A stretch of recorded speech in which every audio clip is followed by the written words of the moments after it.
All right, everybody, welcome back to Health Made Easy. I'm your host, Dr. Jason Jones. I am super excited because we have Miss Nina Manolson on today, and we are going to be touching on a topic that over the 200 plus episodes that we've done that we have never done. So I always like fresh and new, and we're going to be talking about body relationship basics, how to create a relationship with your body and food that actually feels good. Now, I know that our audience may not be that familiar with you, Nina. Mm-hmm. So tell us a little bit about yourself, your journey, what it is that you do, and then we'll get right to it. Absolutely. So, Jason, I'm delighted to be here. And I love the fact that you haven't explored this issue around relationship with food and body. And the reason that I do what I do, and what I do is I'm a body peace coach, is because I had a lousy relationship with my food and body. I felt like I was at war all the time, right? Oh my gosh, I should be doing more this specific kind of exercise. I should be eating more of this specific food and less of this specific food. And oh, I should be trying to get smaller, and I should be trying to do something. I should be managing my body differently. I always felt like I was in this management model and very aggressive relationship with my body. And it felt kind of like a war. So I started studying nutrition. I became a therapist. I've done lots of different realms of study and really have developed this body of work that I call the Body Peace Path. And it's so powerful to step out of the relationship of snarl is sort of another way to describe it, right? With our body, where every day we're like, oh, frustrated with our body, or feel like our body isn't acting the way we want it to. Look, I'm working out this many times a week and I'm eating this way, and why aren't you conforming? And that sets up a very painful dynamic. So what I do is help women with the relationship with their body. Often when I'm like on a plane and somebody says, so Nina, what do you do? I'm like, well, I'm a body peace coach, and their face goes blank. I say, think about it this way. So when we're having a problem with a relationship with a partner, we often go to couples counseling to help work out the dynamics and to make it a more positive, caring, supportive relationship. So I am basically a couples therapist, but instead of for a woman and her partner, for a woman and her body. Got it. Got it. Well, I'm looking forward to getting into it. So why don't we go for it? So I'm very much a root cause guy. You know, anytime I think treating symptoms, there's a place for that. But ultimately, if we do not get to the cause of whatever the situation is, we will never solve the problem permanently. You know, so what do you see as like the main causes for these unhealthy relationships that women, and I'm sure there are some men, but mostly since you're focusing on women, that they have with not only with their body, but also with food? Like where does that come from? Yeah. So I love that you dive right down into it right away. It's totally my style. I love getting into the depths of things. And the root cause is there's a couple of root causes. One is the culture we live in, right? There's literally a $72 billion diet industry telling us what we should eat, what we shouldn't eat, that you could lose 7 pounds in 7 days, that you should do this, you can do that, right? So there's this root cause of a culture that's very aggressive, and it's getting in the way of an authentic relationship with ourselves. So a way to think about this is if you're you're trying to cultivate a monogamous relationship with somebody, right? And you're in bed with them. And every night you crawl into bed with them, hoping to connect and have a nice conversation. And how was your day? And have some intimate time. Somebody else crawls into bed and says, oh, no, don't talk that way. And don't touch her that way. And move over that way, right? That's what our diet culture is doing all the time with this most precious relationship that we want to be having with our own body. So when you talk about root causes, one of the root causes is the culture has interrupted our authentic listening and caring with our body. So that's one root cause. There's another root cause, which is unfortunately trauma, right? So many women have sexual trauma, some kind of violence, some kind of trauma in their body. It could be illness, it could be injury, it could be boundary violations. And that also gets in the way of us trusting our body, listening to our body, responding with respect and consideration to our body. So these two very big core root causes are causes that basically have us divorcing ourselves. And Well, it's painful. So on that second one, the trauma piece, what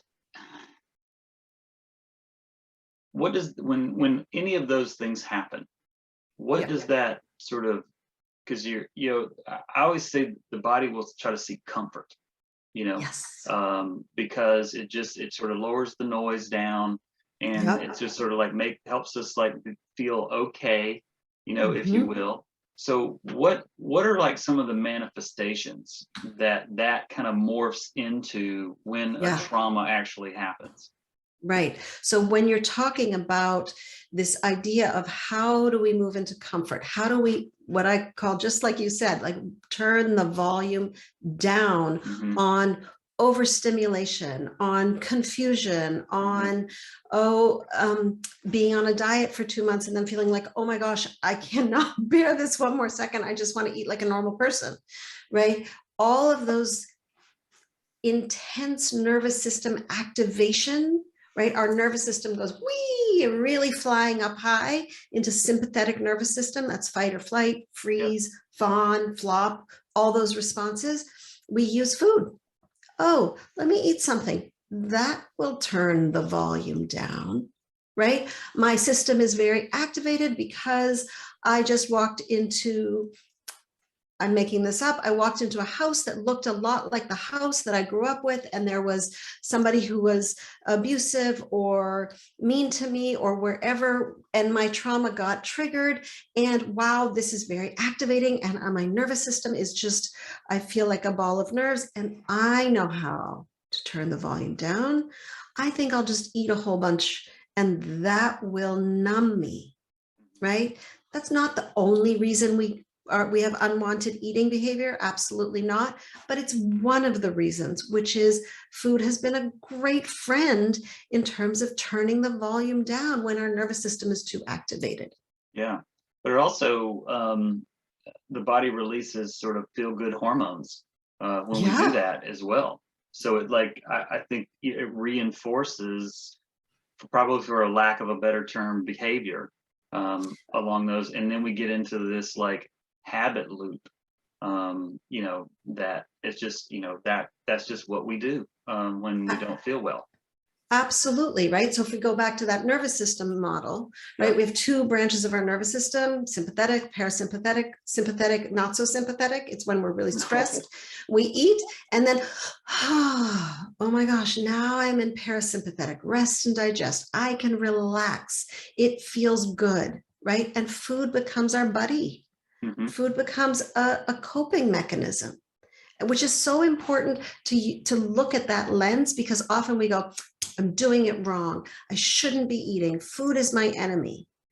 But to come to it and say, oh, food is actually, I've been reaching for food as a way to cope, as a way to deal with life, is a more compassionate frame.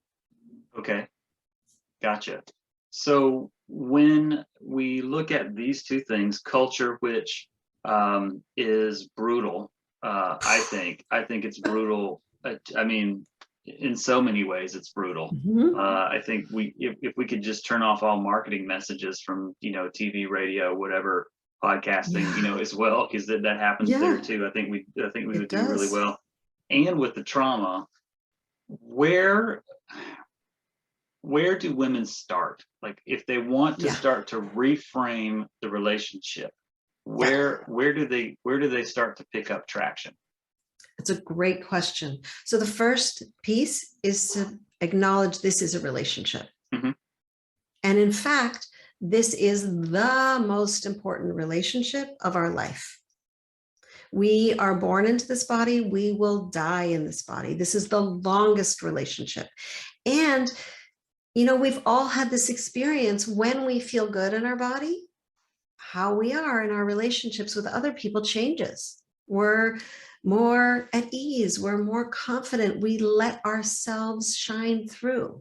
When we feel insecure about our body, when we feel negative about our body image, we hide, we withdraw, we hide at the back of the picture, or we don't get in the picture, right? I've had clients say, I just keep taking the pictures and I'm never in the picture. And I look back at our family history and I'm not there because there was so much body shame.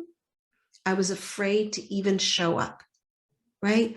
Yeah. So the first piece there is I am having a relationship with my body, and how's it going? Right? How is this relationship going? If I was sitting with a therapist and they said, so how's the relationship? What would I say? Would I say, we're great, we're talking a lot, we listen to each other, we're really responsive, I know what my body needs, and then I do things to support her, and you know, or do I say, wow, this is a really bullying relationship. This is really painful relationship. We're criticizing each other all the time. We're bullying and bossing each other, right? So first to go, wait, this is a relationship. And is this a relationship that works for me? It seems very foundational, but it's so important because it sits us out of the what am I going to do to this body, right? What foods do I need to do? What exercise regime do I need to do? It moves us out of this sort of, it's important, but it's superficial level into this deeper level of, wait a second, how am I actually with myself? What's the conversation? Because the conversation and how we are with each other informs all the things that we do, all the ways that we care for ourselves. And one of the things that has come out of self-compassionate research in the last 15 years is that the kinder we are with ourselves, the better this relationship is, the more likely we are to take actions that are in service of our body, of ourselves, right? So if we're being kind to ourselves, it's easier to make choices that are really in service of our nourishment. Gotcha. If we're being kind to ourselves, it's easier to choose movement that isn't injurious, but is rather joy-giving, right? We don't go like, oh, I have to go to the gym. We're like, oh my gosh, I get to fill in the blank of your favorite kind of movement, right? Yeah. It's a different kind of relationship. So sitting into this place of, oh, I have a relationship here and it's worth actually my time and attention. Gotcha. And that makes sense because it seems like what I'm hearing you say is that you got to get really honest and truthful with how this relationship is going, you know, and, you know, if this was like a bullying relationship or abusive, you know, like two people, yes, like we would probably want to exit, you know. We would. Unfortunately, we absolutely would. That's not an option. So we have to work this out, you know, type of a thing. And I think you're right. It's the honesty piece is there. It's like you kind of go out of like you said, like I need to do this, you know, or I have to do this stuff, and you know, instead of I'm doing this for myself or doing it, you know, instead of doing it to myself, I'm doing it for myself. That is so important, right? What you're saying there, that model of I'm doing it to or onto my body versus with and for. Yeah. Are we in service of our body or are we in management model? Are we in management model or are we in relationship model and a service model? It's so important. I had a client when we were unpacking in the beginning, this relationship, and she was like, oh my gosh, I have been in an abusive relationship with my body for 25 years. I would not tolerate this from anyone else. Right? And it's true. And so it's so important for me. It showed up as I was the queen of compare and despair. I would walk into rooms and I would do what I call the size hierarchy, right? Oh my gosh, I might be the biggest person in this room. Am I the biggest person in the room? Because with women, especially, size has all this currency, right? Who's smallest, who's fittest, right? It shows up in other realms too, like handbags and ridiculous things. But there's all that compare and despair. And I was extraordinarily skilled to a fault at compare and despair. So much so that at one point I was like, oh my gosh, I could not be more bored with my own conversation in my head. Right? That was the moment where I was like, this is not a relationship I want to be in. Right? Like when you go and you're hanging out with a friend and all they do is complain. Right? You're like, really, I'm out. Like, I cannot, not one more minute with this person, right? That's what it was like in my own head. That's when we know this is not a relationship that works. When we're feeling like exhausted by the internal conversation, we're feeling bored by the internal conversation, we're feeling beat up by the internal conversation, right? That's not a relationship that's worth fostering. We can, this is very important, we can change the relationship with our body. It is possible. Women often feel like, well, this is just the way it is. We live in a dieting culture, and the only way that I be in relationship with my body is to manage it and try to get it to be smaller, fitter, whatever. That's not true. We deserve a good relationship with our body. We deserve to feel vibrant. We deserve to feel confident. We deserve to feel at home in our own skin. Gotcha.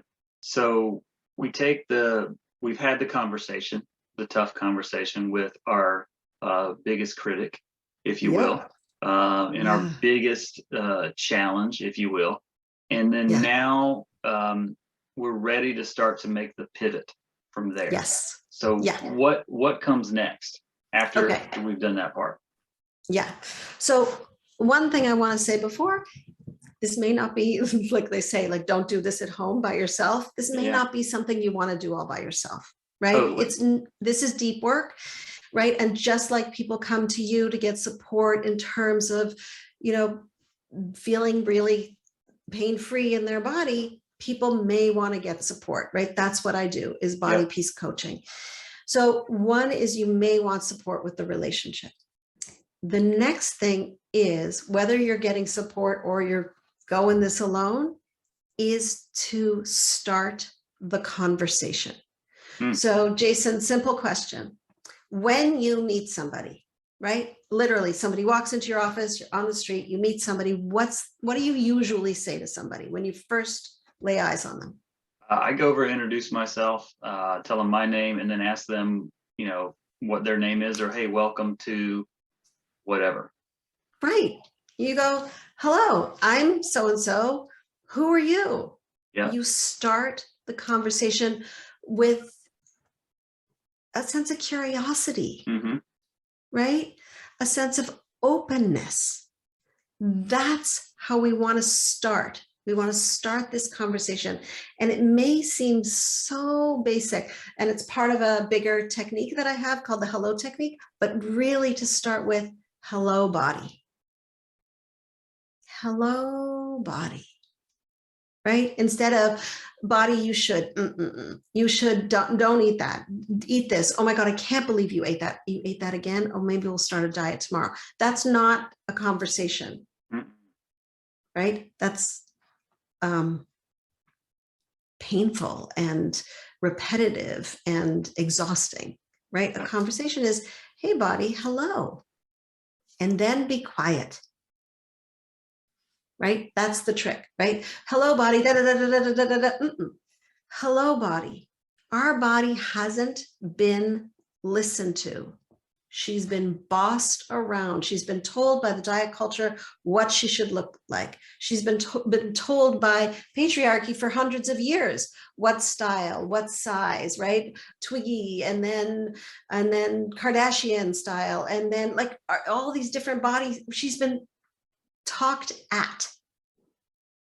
We want to start a conversation with hello, body, and then be quiet. And you may not hear a thing. She may be like, me? You're actually talking to me? You want to know me? Right? It may take a while for us to start to develop that body voice that goes, when you say hello, goes, oh, hey. And you go, okay, how are you doing? Oh, I'm actually a bit tired today. Oh, okay. Let's see. What do we need to do? How can I best support you? How can I be in service to you? Right? We're creating an allyship, and we're moving out of being a body bully. We're becoming body allies. Gotcha. So we're beginning the conversation. We have confronted. We're now have a good communication cycle going. It's back and forth. We're listening. The body's listening as well. Well, yes. Let me put it this way. We're probably listening twice as much as we're talking, which is, I think we probably should do anyway, the old 2 ears, 1 mouth situation. Yes. And the lines of communication are open, like you said, asking questions. And then from here, where does it lead to, from here? Now that we've got it opened up, is it a matter of, the body leading, the person? Is that where we go next? So, okay, I want to answer that question. I need to go back because you mentioned something, but it's not as simple as okay, and now we're listening. Please do. Because we actually haven't been trained to listen. Right? So we're starting the conversation and we're being quiet, but what are we listening for? Right? We say, oh, I want to listen to my body. But how? We weren't trained. Most of us, especially people who are educated, are like listening to their thoughts, not their sensations. They're not actually in their body. So that body listening is a really important piece of work. Okay. Right? And it's like learning a new language because we've actually been trained out of listening. We've been trained, oh, I'm tired. Let me have another cup of coffee. Oh, I'm feeling a little dip at 2 o'clock in the afternoon. Let me just do a little chocolate. Let me get myself back up there. Oh, I need to pee. Oh, I'll wait till do that a little later because I'm too busy right now. We have actually been trained out of listening to our body. So that piece of hello body and then being quiet, there's a whole chapter in there, right? There's a whole relationship piece of healing and practice around listening that we want to develop. Because especially women, if I ask women, so if you walk into a room, especially your family, tell me how everybody's doing. They can like listen in or look in 2 seconds. This one's doing this way. This one's doing, we're experts, feeling into, listening, being sensitive. What is going on with everybody? What does everybody need? Right? That's outside of ourselves. It takes some practice to be in the internal listening. And that gets us to the next sort of answer of what you were saying. So then what? So what we're doing is we're practicing body peace.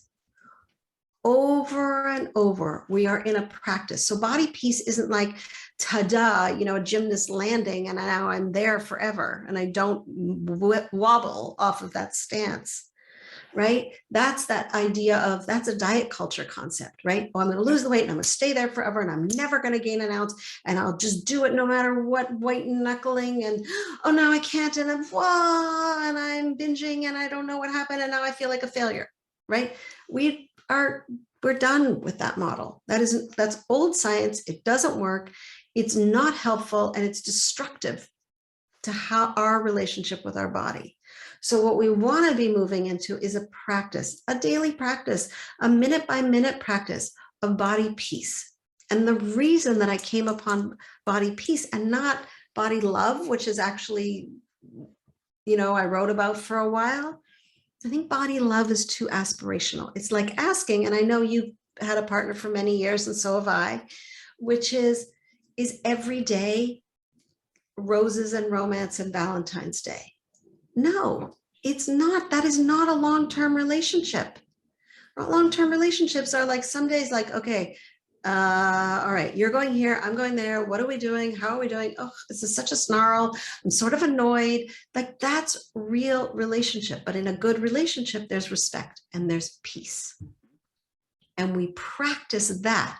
We don't every day have, rainbows and unicorns, but we can have a respectful, responsive, peaceful, nourishing relationship. And that's what we want to have with our body. And so we're in a practice of body peace. And there's many practices of body peace. That's what I do in my Body Peace Seekers group, is we practice body peace. How do we bring body peace to the table? How do we bring body peace to the mirror? How do we bring body peace to our closet when we open it up? How do we bring body peace when we walk into a room and our old thinking goes, uh-oh, am I the biggest person in this room? Am I the smallest person? What does that mean? Right? And does it do the size hierarchy or compare and despair? Absolutely. Yeah. And that resonates so well with me because it's something that we teach. And I probably say this, I don't know how many times a day. I wonder if anybody gets tired of it. But it's like all true healing takes time and repetition, and the only way that we ever get good at anything and stay good at something is by practicing it.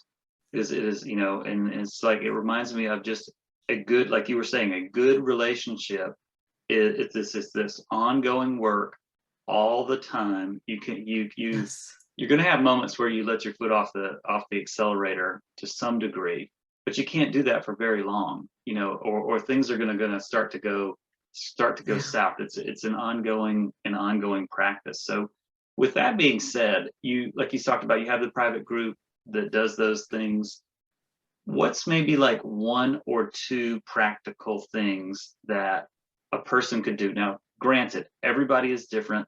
They won't all need to do the same things, I am sure. But what are one or two like practical things that a woman could do to practice body peace? Yeah. So one very powerful place, right, is that engaging with your body. Hello, Okay. body. Right? Yep. That's one Okay. thing.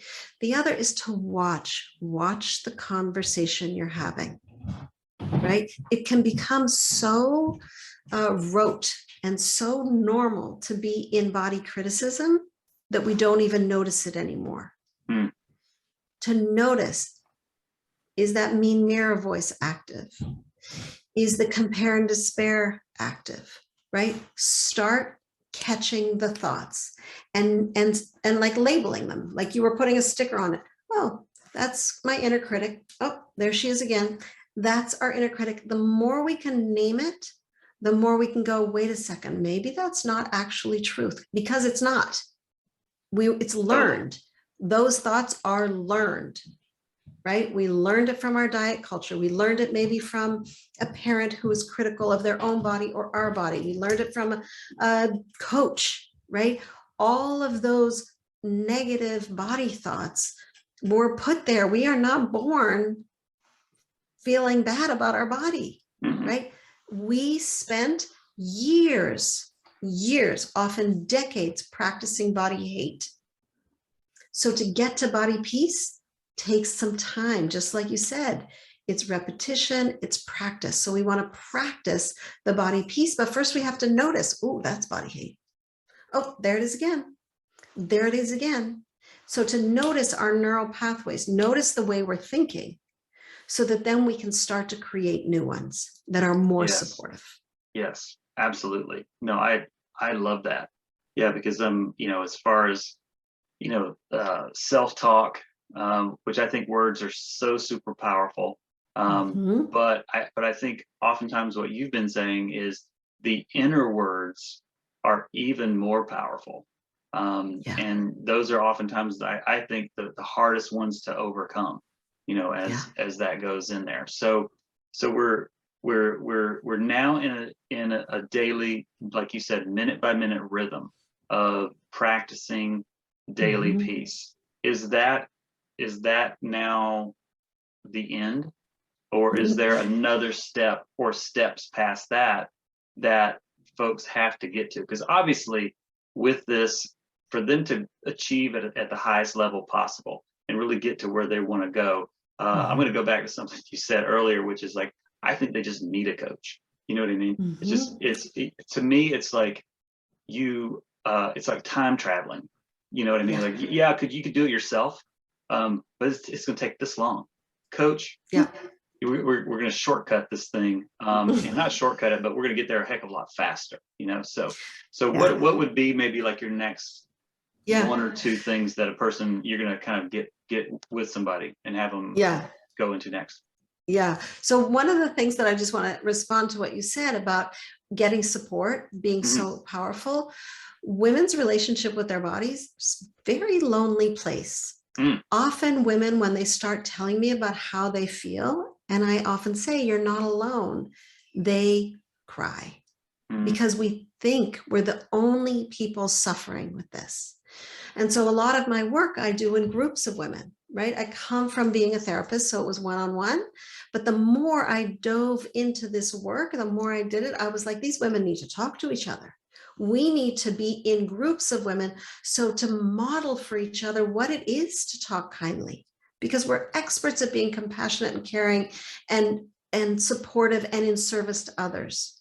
So to be in communities of other women who are struggling with their relationship with their body lifts the shame that we carry, right? Often, and I have several different kinds of groups, but often women after these groups say to me, oh my gosh, I feel so relieved. I don't feel so alone. I don't feel like I'm carrying this burden all by myself, like there's something wrong with me. There's nothing wrong with you. We were trained into this, right? So the steps that we're working through are unpacking the shame, right? Unlocking the shame, unlearning diet culture, right? Moving into what is body peace, moving into how do we eat? What is that for ourselves? Is that intuitive eating, compassionate eating, considerate eating? Like, what is your style of eating that makes you feel like, oh, this is sustainable. This is not a diet that I'm just falling off the wagon every 3 weeks. This feels like I am really being a body ally. I can move through life in support of myself so I can feel good. Because when our psyche and our thoughts and our energy is going to the body war, we're not doing what we're really here for. It's taking up our energy, right? Every person on this planet has a purpose. And if you're spending your energy of your purpose on how many calories did I just eat, it's a waste. Yeah. And it's makes me think about sort of, you know, my world in my office, where it's like the person is disjointed, you know, and then when they bring everything into alignment, you know, thoughts, actions, you know, and they start going in that direction, you know, the course correct, you know, as they go, you know, which is where a coach is like huge, because they've got the 30,000 foot view. They see your blind spots, you don't, you can't, you know, and then they make you aware of them, and you're like, oh, your awareness just continues to open up, you know, as you go. And they get that singleness of purpose, or singleness of direction or vision, or whatever that may be. It's just like everything just starts to fall to the side. And I find that you hit such a great point earlier, where, and I'm paraphrasing what you said, it's like everything becomes like doing less. It's not like you need to do more of these things. You know, it's about unlearning and just sort of more like elimination, like a sculptor would do. You know, sculptors don't add things to a rock. They knock pieces off, and then the beauty is within, you know, that type of thing. I love that. Yeah, I love that so much. and I was just like, that is so, and it's kind of like that's what I would consider true healthcare is anyway. Mhm. There is an elimination piece. Yes, there are things that you need to do, but they also have to align with one another. Otherwise, you're going to feel like you're pulling an anchor, behind you, and you can never go forward. Yeah. So I think just sort of removing the brakes and you just get to take off, which I think is, if you've never experienced it, that's where I think having a coach would really help a person out and being able to Yeah. remove those blockages and breaks. I love that image so much of like we're removing, right? We're removing all the do this, do that. It's so I talk to clients all the time who come and say, honestly, I've been on so many diets, I don't even know what to eat anymore. Every time I go to the fridge, I'm like, oh, maybe I'm not, oh, that diet, I wasn't supposed to eat that. And that diet, I wasn't supposed to eat that. Like, I'm so confused, right? And when you talked about like taking, unlearning, moving things away so that we come to this incredible piece of art that's inside this block, what we're coming to is the wisdom of our own body. Mm-hmm. That's what we get to connect with. We Yep. get to connect with our intuition that knows this is what's right for me. This is what I need. This is what would support me. And we're so trained out of it. And we're so moved into the war and criticism that it starts to just feel exhausting. And being in a body, it's like, I loved what you said, like people come to you and then they get aligned. And I imagine when they get aligned, all the energy's there again, right? They're like, I felt like I was hauling that, huge weight, but now I feel like I'm all lined up and my energy is accessible. Yep. Right? That's what we want. We want to feel good in our own skin so that we have the energy to do what we want in our lives. Yeah, I agree with you. And I think, it's just terms that we've been as a profession, as a chiropractor, using for 125, 30 years is innate intelligence, Yes. or sort of like maybe a better way for people to understand that is sort of just inborn wisdom. Yeah. We have an inborn wisdom. It's really the thing that lights us up and allows us to fully express like our human potential, and I feel like that is sort of an umbrella view or 30,000 foot view of like what you are helping people do. It's just drawing out that inner wisdom that's there, bringing it to the surface, and that way that person can have that connection, they can have that communication, they can have the appropriate relationship with their own body, with food, obviously, because I would imagine the body part probably has to come first, and then the food part maybe comes, it's just more of like okay, this supports me, that doesn't, so I'm going to choose support, type of deal. Yeah, and like you said, everybody's going to be a little different. It is, but what you're saying is so important because often people say, well, if I could just change the food, then I would feel different about my body. But honestly, that's backwards. The opposite. We need to be in that relationship with our body so that we can hear that innate wisdom. And so that we can start to tune into that. And then we know what choices truly serve us. And often women are afraid, like, well, if I listen to my body, I'm just going to like eat, bonbons all day long because that's what I want. But that's not actually the truth. Mm-hmm. Body peace isn't like, whatever, I'm just not listening to my body at all. I'm just going to do what I want and be free. It's not like laissez-faire approach. It's a very connected, considerate, supportive, deep, caring approach. Yeah, I like it. I love it. I love this conversation. I think the more, for better term, connected, people are, not only internally, but obviously with others as well. But just sort of that inner connection, and the more tuned in they are to it, you're just a better version of yourself. You are who you were meant to be when you're there. So I just want to say how much I appreciate this conversation as we sort of start to wrap it up here. But I want to just tell you how much I think the work that you're doing is really incredible. And I'm so glad that we got connected and then we were able to actually have this conversation, that all of our listeners, can be more at peace, knowing that there is a way through, if you will. And my hope is that everybody would listen to this, share it with someone that they know. It would really help them out. But what I would like you to do is to share with our listeners how they can get connected with you. What's the best way for them to find out more about what you do and just to be able to connect with you? Yeah. So the easiest way is to check out my website, which is Body Peace with Nina, as well as just checking out what's there, because there's a lot of interesting resources. I write body poems about our relationship with our body. There are some specific tools to pick up to get you started on this journey. And that will help you start your body peace path. And that's what we want to be on. We want to be on a body peace path. And if you feel like, yes, I'd like to check out the website, or I'd like to pick up tools, but I really know I need to have a conversation with you, email me. I am findable.